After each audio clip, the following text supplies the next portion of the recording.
बिस्मिल्लाहिर्रहमानिर्रहीम। अस्सलाम वालेकुम। अहमद रज़ा कादरी आपसे मुखातिब हूँ।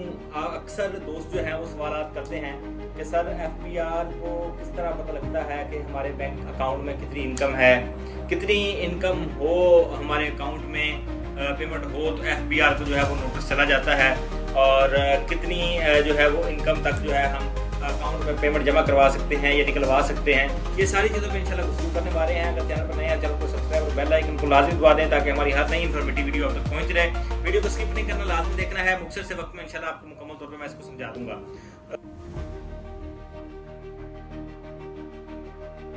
अगर आपके अकाउंट में 1 मिलियन यानी कि 10 लाख रुपए आपके अकाउंट में है, या आपने किसी से अपने अकाउंट में डलवाया है या आपने अपने अकाउंट से निकलवाया है, पहली बात तो ये है कि आपने किसी से पेमेंट लेनी थी या आपने जो है वो कुछ चीज़ बेची है, किसी तरह भी आपके अकाउंट में 1 मिलियन मिनिमम 1 मिलियन आपने अपने अकाउंट में जो है वो ट्रांसफ़र किया है या हुआ है या आपने बैंक के थ्रू डाला है, तो इस सूरत में एफबीआर को जो है वो नोटिस चला जा सकता है।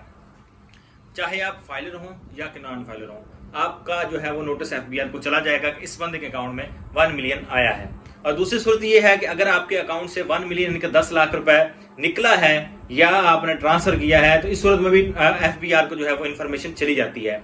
तो पहले तो ये होता था कि आपका जो है वो हर साल 30 सितंबर तक जो है वो एफबीआर को आपका डाटा जाता था। अब जो है एल्गोरिदम इस तरह का बन गया हुआ है कि जैसे ही आप पेमेंट ट्रांसफर करेंगे वैसे ही नोटिस चला जाता है एफबीआर को। उसके बाद जो है वो एफबीआर चाहे अगर उसको ये ट्रांजैक्शन मशकूक लगे या उसको लगे कि यार ये बंदा इसकी वर्थ इतनी है तो नहीं, इसके अकाउंट ट्रांजैक्शन इतनी है तो नहीं, तो इसने जो है वो इतनी पेमेंट इसके अकाउंट में ट्रांसफर हुई है, इसने आगे ट्रांसफर की है, इसने निकलवाई है या इसने जमा करवाई है, तो एफबीआर आपको नोटिस भेजेगा। तो इसमें भी जो है आपने घबराने की कोई जरूरत नहीं है। आपने सिर्फ एफबीआर को अगर नोटिस मसूल होता है तो आपने जस्ट एफबीआर को यही बताना है कि आपकी इस पेमेंट का प्रूफ क्या है। मतलब आप ये भी कह सकते हैं कि मैंने कुछ चीज़ बेची है, मैंने कुछ चीज़ खरीदी है, मैंने फलां काम किया उससे मुझे प्रॉफिट आया है, तो ये चीज़ आप उसको प्रूफ दे के इसको आप क्लियर कर सकते हैं। तो इसमें कोई मुश्किल नहीं है। ये इस एफबीआर का डर इसी तरह ही है जैसे पाकिस्तान के जेर में एक पुलिस का डर है या कि किसी और ऐसे अदारे का जिसकी जो है वो एक वर्थ होती है। हालांकि अदारे हमारी अकाउंटेबिलिटी को चेक करने के लिए होती है, हमें डराने के लिए नहीं होते। तो पहला सिनेरियो तो ये है कि 10 लाख रुपए आपके अकाउंट में आए या गए या आपने अकाउंट में जमा करवाए, इसमें जो है एफबीआर आपको नोटिस भेज के इसकी तफ्तीश कर सकता है कि 1 मिलियन कहाँ से आया। मिनिमम 1 मिलियन, इसके अबाव जितना भी होगा वो आपको जो है नोटिस भेज सकता है।